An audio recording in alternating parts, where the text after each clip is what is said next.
Hello dear friends, this is your personal English coach Professor DC, and in this video we will be continuing from where we left off in part 1 of the essay on the choice of profession written by Robert Louis Stevenson. If you have not watched part 1, please go to the YouTube search bar and type on the choice of profession part 1 space Professor DC and you should get part 1's explanation. We ended at sentence number 54. It's time that we continue from sentence number 55. So, where had we left off?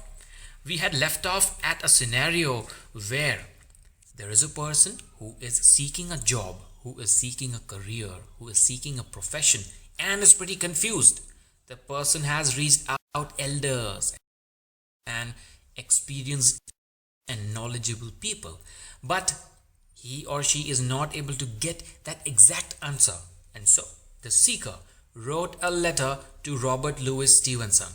Can you help me? And in the letter the seeker has also talked about his or her father. The seeker says, my father has asked me to look out for a job which involves hard work and which also pays me well. So here is the author's answer. The author already stated that I understand what you're going through. I know what you're feeling at the moment. You have to choose a job. Your father is also under pressure that you start earning. And then the author says, your father, for whom I entertain a singular esteem, your father whom I respect. I am proud to believe a professing Christian. The gospel, therefore, ought to be his rule of conduct. The author replies to the seeker who has talked about his or her father. The author says, your father, I'm very sure, would be a strict Christian, a believer of Bible. So whatever is written in Bible is the final word for him, and his actions and behaviors and thoughts will be according to the Bible, the gospel. That is how he will be conducting himself. Next sentence. Now, I'm of course ignorant to the terms employed by your father. The author says, I'm not sure what other terms and conditions have your father put in front of you when it comes to choosing a career, but I quite hear from a very urgent letter written by another parent who was a man of sense, integrity, great energy and a Christian persuasion, and who has perhaps set forth the common view with a certain innocent openness of his own. So now the author gives an example of another father, another parent, who also had written a letter to his son. Now the parent was again a strict Christian, and this parent was innocent, open and frank enough to share his thoughts with his son or daughter who is trying to look out for a job. So what was there in that letter?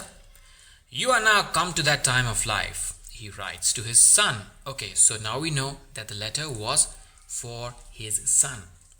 You are now come to that time of life, he writes to his son, and have reason within yourself to consider the absolute necessity of making provision for the time when it will be asked, who is this man? Is he doing any good in the world? Has he the means of being one of us? So the father, with all his frankness, has tried to explain to his son that there will be a time when the society will ask, what do you do for us? Who are you? What is your identity? What do you do for living? Are you doing any good in this world? Are you doing something that benefits people? Has he the means of being one of us? The society will ask one day, are you one of us? We all are working hard and earning money, and we have some designation, we have reputation, we are respected because of our work. So are you one of us? I beseech, I ask you. He goes on, rising in emotion and appealing to his son by name. I beseech you, do not trifle with this till it actually comes upon you. Bethink yourself and bestir yourself as a man. This is the time, and so forth. So, the letter had lots of emotional ups and downs. The father was very fierce in explaining how important it was for the son to look out for a profession that was really good and helping the society. And the father says, all of these questions will be asked to you. So you should act before all of such questions are bombarded upon you. Be a man and start acting now. This is the time. This gentleman has candor.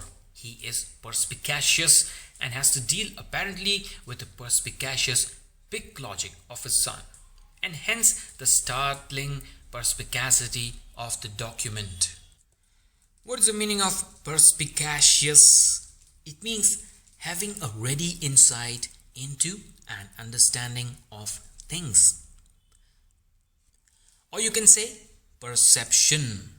So the author states that the father is frank enough because he has written a letter with a lot of emotions and a lot of fierce feelings. Because he is perspicacious, he is observant, he envisions the future. He envisions the future of his son who would grow up very soon and will be asked a lot of questions in the society, and therefore has to deal with perspicacious big logic, meaning has to deal with whatever the son chooses with all his intelligence and perception. But my dear sir, what a principle to life. To do good in the world is to be received into a society apart from personal affection. The author tries to reply to the father who had written a letter to his son. The father had written, do something good for the society, do something good in the world. But the author goes ahead and says and explains, doing good will become something like affection, personal affection. You do good to someone when you have affection for someone. That is not the case while choosing a career should be such that the society receives a person well, looking at his or her profession. Sentence 61. I could name many forms of evil vastly more exhilarating, whether in prospect or enjoyment. The author says, if we are discussing about doing good to the society, I can tell you a lot of bad things we can do for the society as a profession. I have a list of evil things which are exciting at the same time. As an example, the author says, Sentence 62, if I scraped money, believe me, it should be for some more cordial purpose. The author says that if I manhandled money, if I destroyed money, if I made fake notes or counterfeit notes, and then he says obviously for some friendly purpose, and if I choose that as a profession, that will not be accepted by the society, and then scraping money, it seems to me as if he had forgotten the gospel. If I take this up as a profession or a career, people would say, this person doesn't know the rules of Bible. This person doesn't know the rules of gospel. The person has forgotten the teaching of Christ. This is a view of life not quite the same as the Christian, which the old gentleman professed and sincerely studied to practice. The author says, if I take up such tasks, I will be doing exactly the opposite of what the Christian father, the example of whom the author cited, practiced from a couple of years. The author says that such profession will make others believe that I am not doing something worthwhile. But upon this point, I dare dilate no further. The author says, all I can tell you is this, and I should not cross the line. I should not try to elaborate any further. Suffice it is to say that looking around me on the manifestation of Christian society of ours, I have been often tempted to explain and exclaim, "What then is Antichrist?" The author says, after observing a society who or which follows the Christian rules and Christian principles, the author observed the society and reflected and introspected, and then the author is tempted to think, if this is what a Christian society is, if this is how people judge each other based on the code of conduct written in Bible, what about a person who is opponent of Christianity and Christ? A wisdom, at least, which professes one set of proposition and yet acts upon another, can be no very entire or rational ground of conduct. We say that practice what you preach. Whatever you are teaching, make sure that you yourself practice. A wise man who preaches something but practices something different, who does something different, can't be said to be wise. And what do we call such people? We call such people as hypocrites. Doubtless there is much in this question of money, and for my part, I believe no young man ought to be at peace till he is self-supporting and has an open, clear life of it on his own foundation. In the first part of the sentence, the author clearly establishes that there is no doubt in a person's career, money plays a very pivotal role, because if a person is not earning well, if a person is not doing something for himself or herself and has no financial independence, that person will lose peace or respect or dignity. But here a consideration occurs to me of, as I must consider, startling originality. The author says, while we are discussing about money, there is something that I am reminded of, and that will also be surprising, startling, amazing for you. It is this: there are two sides to this question as well as to so many others. There are so many questions a person has to encounter while choosing a profession, and always there are two choices to those questions. Similarly, the author states that while we're discussing money, again, there are two choices: make more, or spend less. There is no absolute call upon a man to make any specific income unless indeed he has set his immortal soul on being one of us. The author says that, of course, if there are financial issues, one cannot live a peaceful and a respectable life. But there is a confusion, there is a dilemma here. What is financial independence?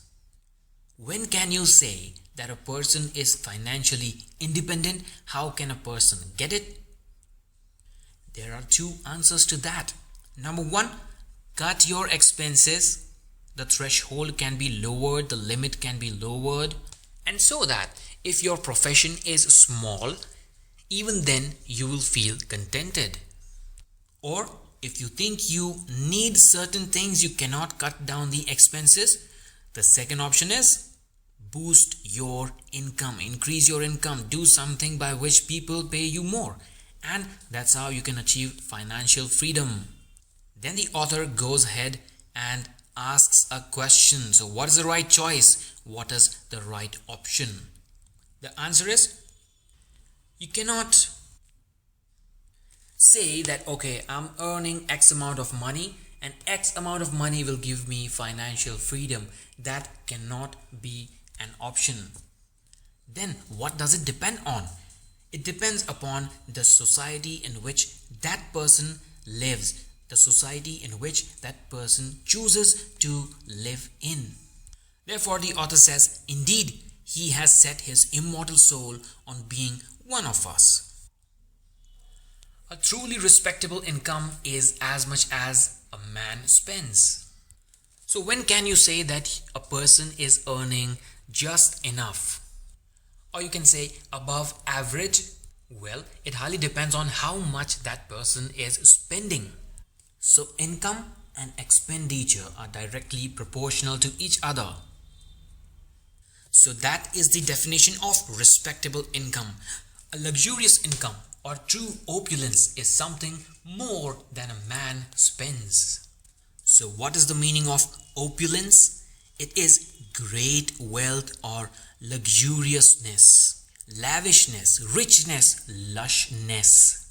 So if in India I am earning 50,000 rupees per month, when can I say that this amount is a luxurious amount or a luxurious salary, a luxurious income? I can say that my salary is luxurious when all of my expenses, including all the bills and payments and debit card, credit card, EMIs, etc., boil down to 20,000 and I still have 30,000 extra.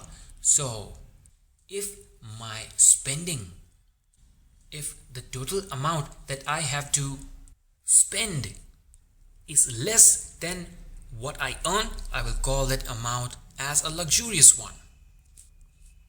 I will call that payment, that salary, as a luxurious one. Raise the income, lower the expenditure. And my dear sir, surprising as it seems, we have the same result. So, when can any person establish that the earning that he or she is receiving is a luxurious one? It's very simple. Just lessen your expenses and your salary, your income will be a luxurious one. But I hear you remind me with pursed lips of privations of hardships.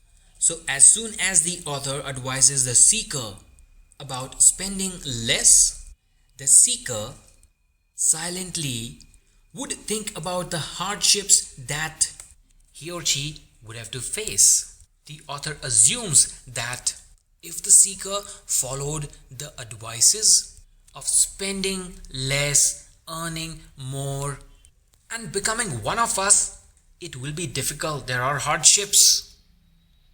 Alas, sir, there are privations upon either side. The banker has to sit all day in his bank, a serious privation. Can you not conceive that the landscape painter, whom I take to be the meanest and most long among contemporary men, truly and deliberately prefers the privation upon his side to wear no gloves, to drink beer, to live on chops or even on potatoes, and lastly, not to be one of us, truly and deliberately prefers his privation to those of the banker? I can. Here the author is talking about the social status. So if a person wants to be counted as an elite and affluent person, that person has to earn far more than what he needs for being a commoner. So, to make his point very clear and to answer the question of hardships that the seeker would be thinking of, the author tries to clarify that hardships are on either side, both the sides. So which sides? Giving the example of a banker, the author states that a banker is considered so good for the society. The society will say, he is a banker, she is a banker, a great person and an affluent man or an affluent woman. But for his or her earning to be high, he or she has to run the bank well. And how can you run the bank well? The person has to spend almost the whole day in the office, neglecting the family life and other pleasures that the person could avail in the office hours. So that is a hardship. That's what either side mean here. To earn more, you'll have to spend time in the office and you will gain a respectable status in the society. But what is the downside? Well, you lose all the pleasures that could have been possible in that window. And so the author states that the banker suffers in this way. although he has all the rights and privileges of the most luxurious clubs. Now, the second example the author is giving is that of a painter. Now, the author states that a painter loves his or her job, but then can he earn as good as a banker? Not possible. The painter willingly sacrifices even the basic needs to pursue his passion, and that's the hardship here. The painter gains a lot of job satisfaction but no money. The banker, on the other side, has a lot of money but no job satisfaction. So therefore the author states that the hardships are on both the sides. So why has the author written I can? It's the answer to the question. Can you see that hardships are on both the sides? I can. I can see hardships on both the sides. Sentence 77. Yes sir, I repeat those words. I can. Completing the sentence, I can see the hardships on both the sides. If you have job satisfaction, you earn less. If you are earning a lot, you do not have job satisfaction. Sentence 78. Believe me, there are rivers in Bohemia, but there is nothing so hard to get people to understand as this, that they pay for their money, and nothing so difficult to make them remember as this, that money, when they have it, is for most of them at least only a check to purchase pleasure with. The author states that if I told you that in Bohemia, which is present day Czech Republic, if I told you that Czech Republic had rivers or has rivers, you would easily believe it. But then the author says that it's very difficult for the people to understand that they pay for their money, meaning they do earn money, but then there is sacrifice. There is something else that the people do not get it. And according to the author, it is the fact that when people have money, if a person has a lot of money, it is just something by which he or she gets pleasure with, or you can say purchases commodities or things which give them pleasure. So in sentence 78, the author talks about two things that are very difficult to make people understand. Number one is when they're earning, they have to sacrifice, and number two is money is just something that one can get pleasure with. How then if a man gets pleasure in following an art? So in the previous sentence, the author stated that money can get pleasure, can buy pleasure.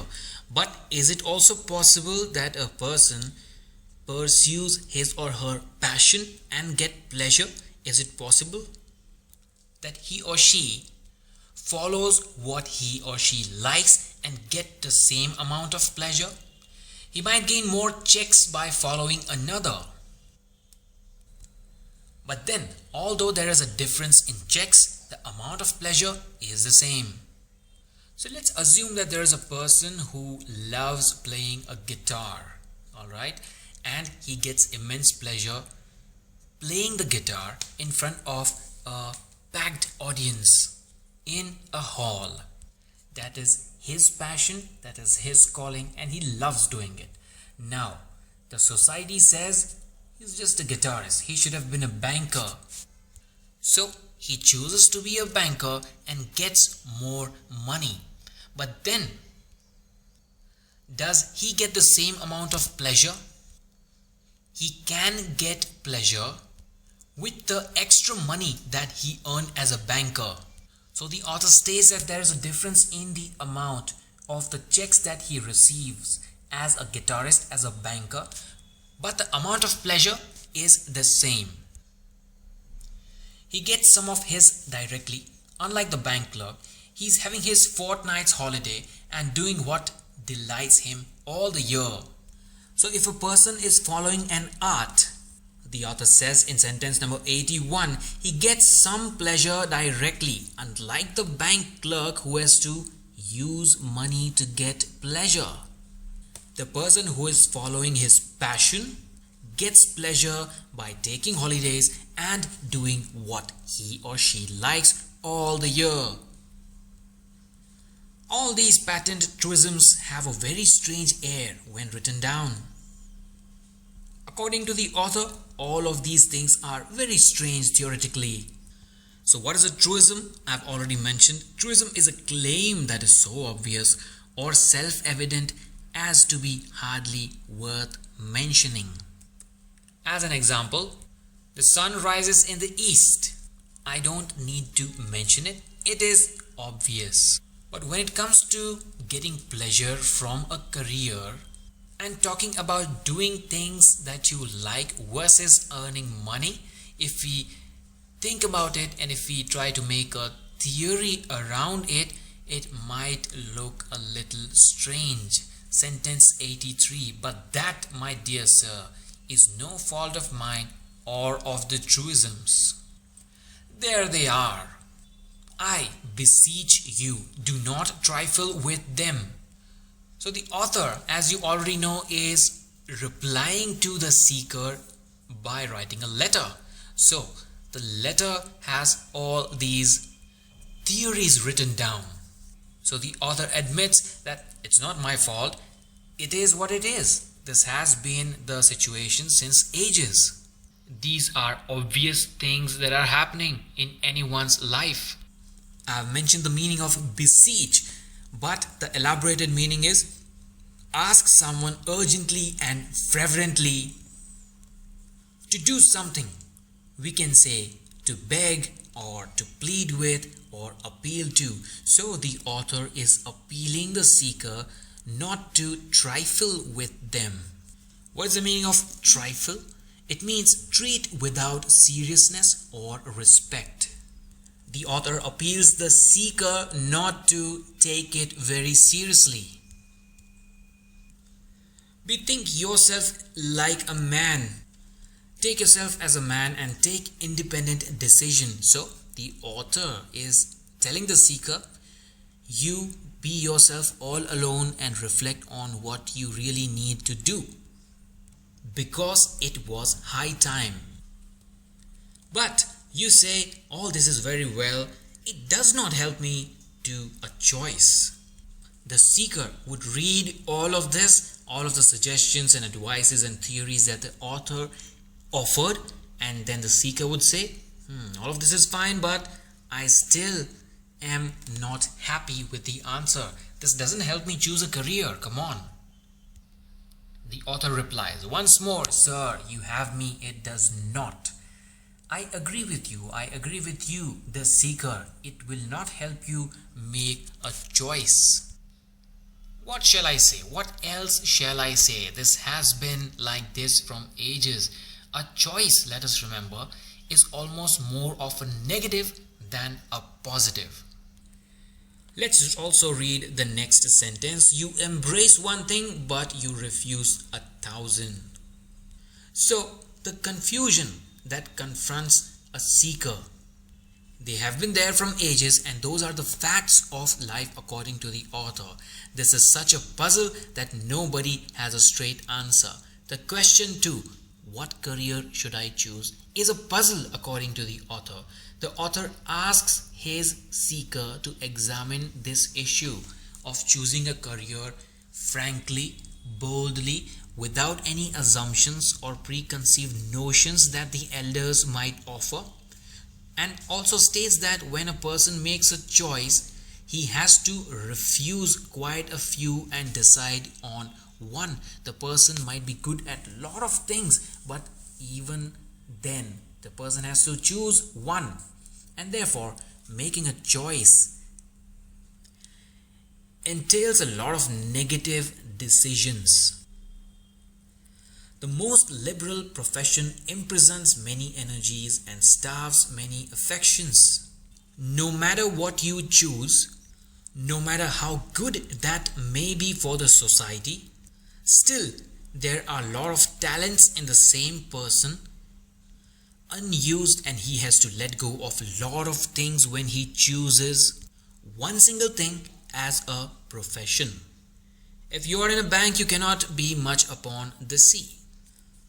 A person chooses a career, and that career might satisfy a person in several ways, but there will be still some instincts unfulfilled.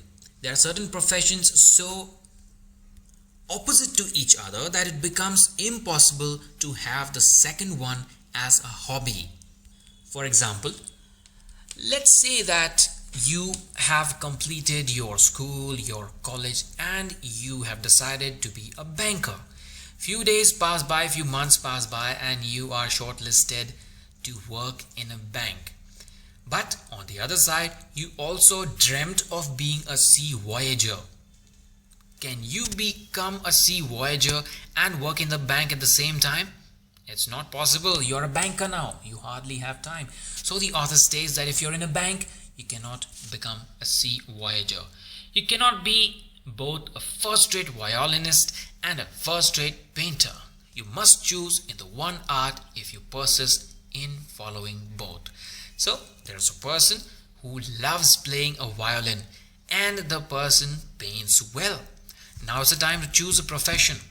Either become a full-time violinist, either practice painting. So the author states that if you choose to become a violinist, you lose your skills of painting gradually. Or flip the case, if you become a painter, if you paint all day long, it's fairly possible that you will forget your violin playing skills.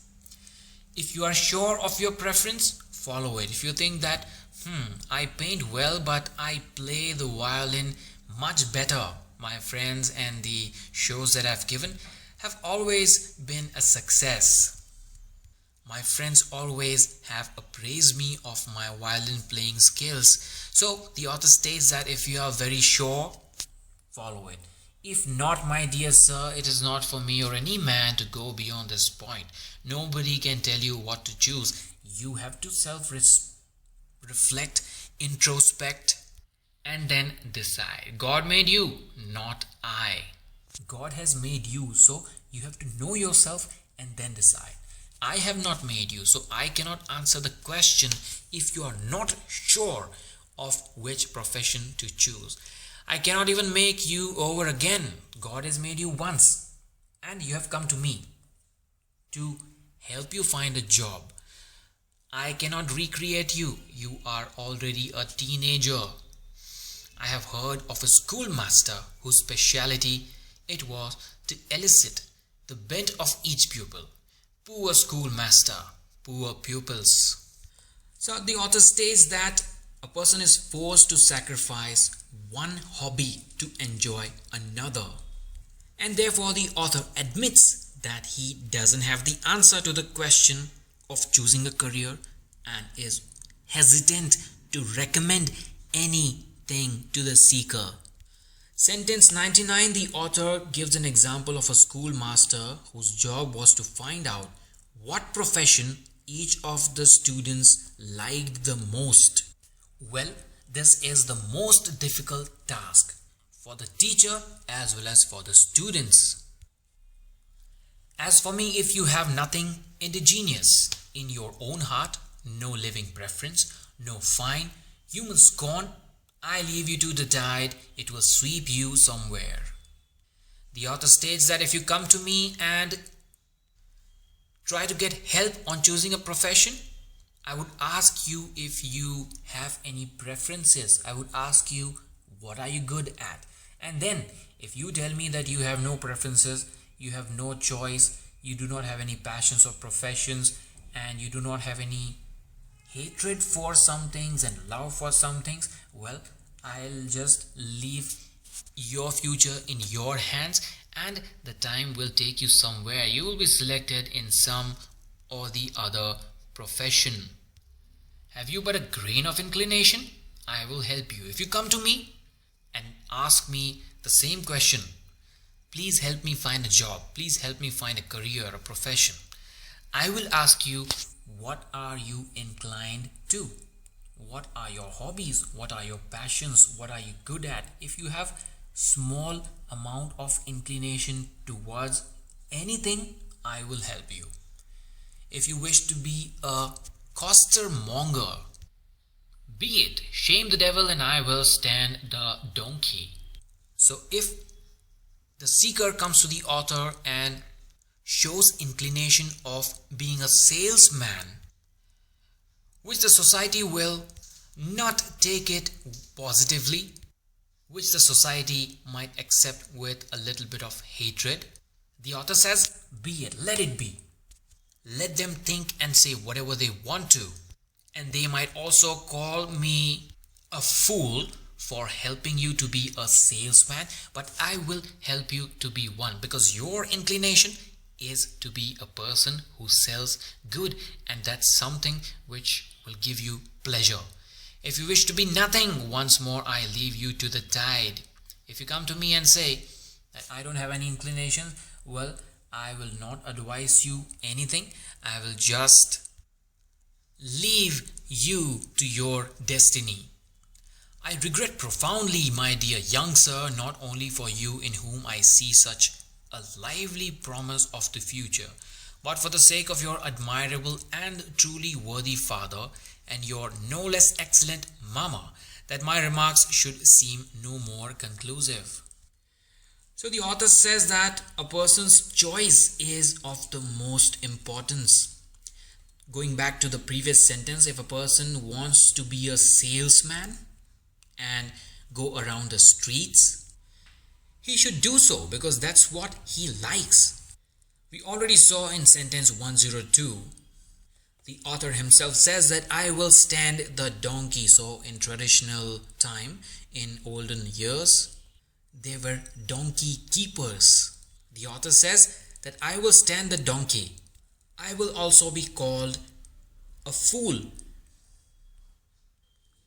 But whatever you do, you should have a passion for it, a liking for it, and an inclination for it. Coming back to sentence 104.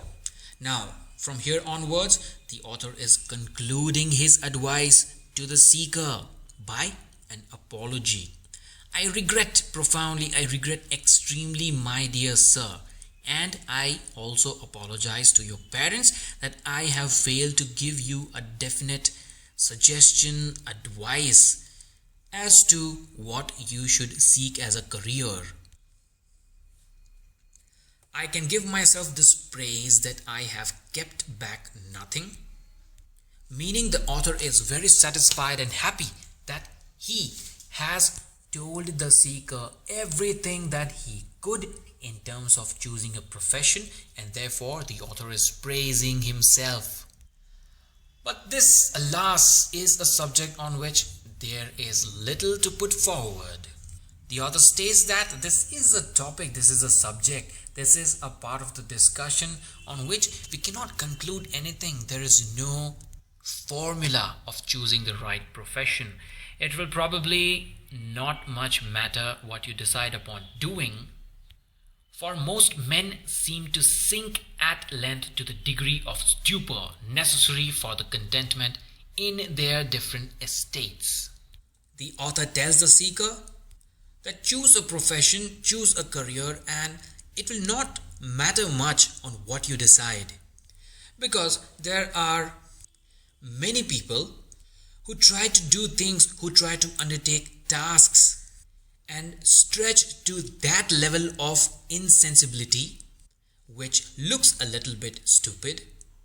But yes, most men do anything to get the level of contentment, satisfaction, happiness in different areas of life. Yes, sir, this is what I have observed. I have observed that people choose different things and get happiness in different areas of life. Most men are happy, most men dishonest. People choose their professions and they pretend to be happy, but they would have sacrificed their passion. They would not have reflected on what they really wanted to do. And therefore the author states that most men are happy for the profession that they would have chosen, but on the other side they would also be dishonest. Their mind sinks to the proper level. Their honor easily accepts the custom of the trade. The author tells the seeker that whichever profession you choose, you will adapt to it. You will be okay with the sacrifices that you will have to make in order to be in that career. Their honor, their self, will easily accept what the society has been doing for years, which is nothing but custom of the trade. I wish you may find degeneration no more painful than your neighbors, soon sink into apathy, and be long spared in a state of respectable somnambulism, from the grave to which we haste. So the author states that with some sadness and a little bit of frustration and regret, the author states that the seeker will accept the job and will make many compromises. The seeker will have to let go of what he or she really loved doing. And the author also states that the seeker will get reconciled to the bad job and accept the misfortune without a single complaint for the rest of his life. So the last sentence is very interesting. I wish you may find the degeneration. Which degeneration is the author talking about? Degeneration of the society, of the people, because people sacrificed what they liked and chose a profession which they did not want to pursue. So that is degeneration of the society. So the author advises the seeker that this degeneration will not be painful for you than your neighbors, your society felt some level of pain when they sacrifice. But the author assures that this pain will be less for you. Next is, and be long spared in the state of respectable somnambulism, which is sleepwalking. The author wishes the seeker that you will be spared, you will be refrained from the sleepwalking, doing things without thought, and refrained or saved from the grave, saved from falling into the grave or the deathbed, to which most people run. That is the wish of the author for the seeker. The wish is pretty simple, that you'll have to choose a profession, possibly something that you like doing, and whatever you choose, I know you will adapt or adjust to that very quickly and easily sacrifice the other talents that you have, and therefore you will find it less painful than your neighbors, because your neighbors did not reflect or introspect. They just did what the society asked them to, and therefore you will be saved from sleepwalking. The other people are sleepwalking. They are just doing as the society asks them to, and therefore you will be saved. That is the author's wish for the seeker. By this we come to an end of this essay on the choice of a profession, written by Robert Louis Stevenson.